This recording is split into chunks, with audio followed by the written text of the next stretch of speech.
In this video, we're going to discuss our 7 best practices for video content marketing. Today, we're going to tell you what we consider to be the essential practices when developing a video content marketing plan. By knowing the important aspects and making a plan, you'll be able to ramp up your video marketing campaign.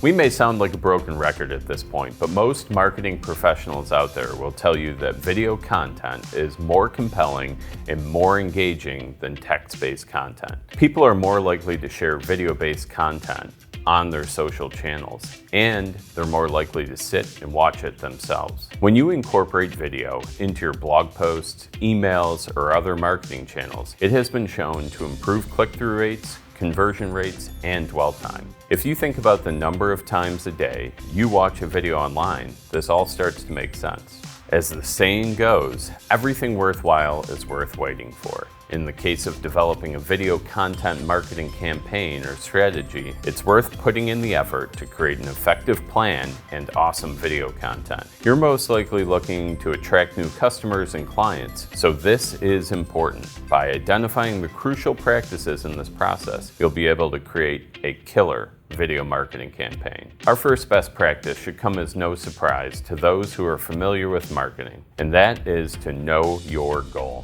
If you don't know exactly what you're looking to achieve, then how can you develop a plan for it? Your goal could be something as simple as generating brand awareness for your business, or it could be a little more complex, such as guiding your leads through your sales funnel. Every video you produce should have a particular aim, and so should your video campaign as a whole. Before you press the record button, plan out what you're going to do and what purpose it serves for your business. It shouldn't take long to figure out your goal, and it can make all the difference for your long-term success. There are a few things to keep in mind when determining your goals. Figure out what type of emotions you'd like your audience to feel, and identify what you would like people to do after watching your videos. This next step could be something like filling out a form or making a purchase. But before moving forward, make sure you have the answers to these 2 questions. Next up, make sure you know your target audience. We have videos and blog posts on this topic because it's extremely important. In fact, it's so rudimentary that some folks may pass over it completely.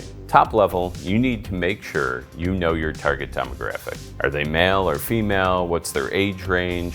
Are you speaking to people who live in a particular region? Make sure you have enough information to effectively target the people that you want to talk to.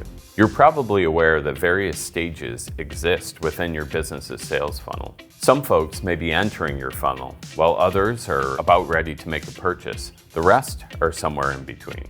From the perspective of a sales funnel, your videos cannot cater to everyone.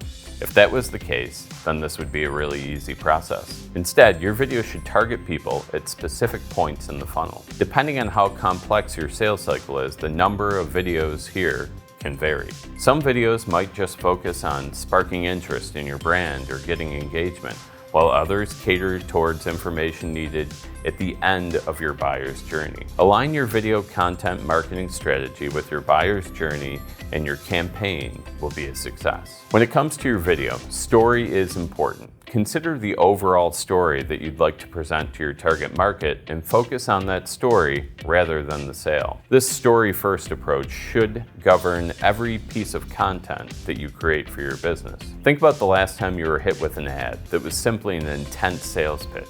Did you care about it? Did you run out and buy that product? Probably not. Maybe it was an infomercial you saw on local broadcast TV, or it could have been an online ad that wasn't well targeted. Either way, people like to engage with a good story, and no one likes the heavy-handed sales pitch. When you're creating a piece of content, answer the question, what's the story of this video? Even if it's a product demo or a talking head video, this story element will help your audience retain the information presented. Number 4, don't limit your videos. Far too many businesses have the misconception that video is only usable in part of their sales funnel, often the top. Namely, many companies use video for brand awareness campaigns, when, in reality, there are many great opportunities to incorporate video into your business. For instance, by putting a video onto a landing page, you'll raise your conversion rate by 80% on average. Video is considered the most engaging form of content, so why not let it do some of the work for you? Next, be sure to use the appropriate length for your video type. We used to simply say, keep it short, but it's not that simple anymore. It's true that people have short attention spans, and if you want people in the early stages of your funnel to stick around for the whole length of your video, you should consider keeping it to 90 seconds or under. But your videos can get a bit longer as you're building up interest in your product and narrowing down your users, aka moving potential clients down the funnel. But even then, try to keep it as short as possible and avoid fluff and filler content. After you post a video online, make sure you take a look at all of your metrics, and we mean all of them. Whether you're posting to YouTube, Facebook, or embedding a Wistia video onto a landing page, each platform can provide you with valuable information on how your video is performing. View count is the first metric to check, and sometimes the only metric that people look at when they publish a video. While it tends to look the most impressive to have a lot of views, we refer to this as a vanity metric. Why?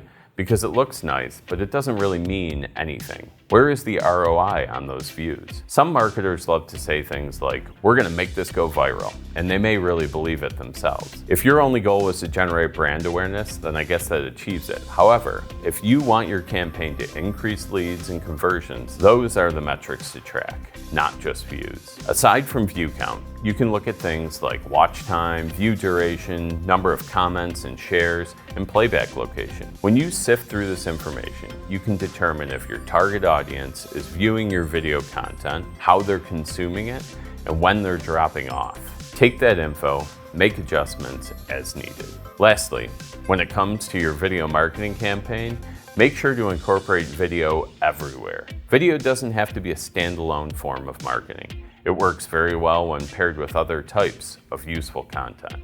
Integrate video throughout your marketing and sales strategy, and you'll start to really see the power of the medium. Use a video in your email signature, or show a testimonial on a sales call. The possibilities are endless. And there you have it, our 7 best practices of video content marketing. We really hope this information was useful and that you learned something new today. Let us know in the comments below how you plan to use this information in your next video marketing campaign. We'd love to hear what you have to say. Don't forget to hit the subscribe button to see all our future videos on video marketing.